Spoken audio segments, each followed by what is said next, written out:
हनुमान जी की कुंडली में आ गया शनि। हनुमान जी बैठे थे राम सेतु रामेश्वरम में, बैठ करके राम सेतु का दर्शन कर रहे थे, राम जी का चिंतन कर रहे थे।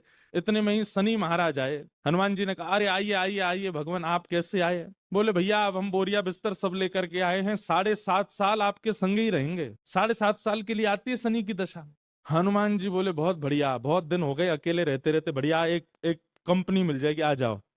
तो शनि महाराज बोले, आपके कौन से अंग में विराजू मैं? बोले आपको जो बढ़िया लगता हो वहां बैठ जाओ। बोले ऊपर आप हमारे इसलिए नहीं आ सकते क्योंकि हमारा सर्वांगीण अंग राम से अंकित है, राम के ऊपर हम बैठने नहीं देंगे, हमारे इष्ट हैं वो। तो शनि बोले हम कहाँ बैठे? बोले एक काम करो, आप हमारी पूंछ पे बैठ जाओ, ये पूंछ खाली बैठी है, बढ़िया है, लहराते रहोगे पूरे दिन, बैठ जाओ। शनि की दशा हनुमान जी की पूंछ पे बैठ गई। हनुमान जी महाराज बोले मैं अपने नित्य क्रम कर सकता हूँ जो मैं रोज करता हूँ? बोले हाँ हाँ आप करिए। हनुमान जी का तो नियम था, राम सेतु का दर्शन करके फिर पूरी पृथ्वी की परिक्रमा करते थे। हनुमान जी गए महाराज पृथ्वी परिक्रमा करने, कभी पहाड़ों पे कूद जाएं, कभी समुद्र के भीतर चले जाएं, कभी आकाश में उड़ जाएं, कभी पाताल में चले जाएं, कभी आकाश में तीनों लोकों के दर्शन करके आ जाएं, साकेत प्रणाम करें, कभी अयोध्या पहुंच जाएं, फिर एक संगी हिमालय पे पहुंच जाएं, वहां जाकर के फिर कभी किसी ऋषि को प्रणाम करने चले जाएं। हनुमान जी टिकते कहाँ, वो तो घूमते ही रहते हैं। यत्र यत्र रघुनाथ कीर्तनम तत्र तत्र कृतमस्तकांजलिम।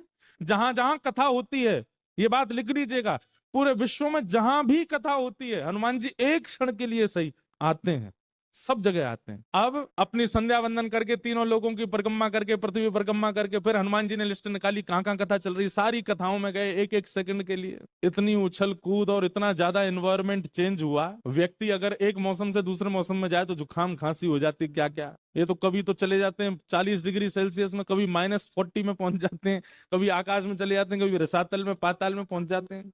7 घंटे बाद श्री हनुमान जी महाराज गंगा जी के तट पर आकर के जैसे ही बैठे, शनि महाराज लुढ़क करके गिर पड़े। बोले हाथ जोड़े तुम्हारे भैया, नहीं रहना हमको आपके साथ, आप अकेले ही रहो, नहीं रह पाएंगे। बोले 7 घंटे में आपने हमारी ये हालत कर दी, 7 साल में तो आप शनि पर ही शनि चढ़ा दोगे। तो हनुमान जी महाराज बोले भैया देखो एक बात हमारी सुनो, जिनके सिर पर राम ग्रह लगा हो, जिनके सिर पर कृष्ण ग्रह लगा हो, भूल करके भी वहां मत चले जाना, नहीं तो शनि की 7.5 शनि पे ही उल्टी हो जाएगी। तब सिर श्री शनि महाराज, कभी किसी कृष्ण भक्त पर, कभी किसी राम भक्त पर शनि नहीं, कोई ग्रह नहीं आता।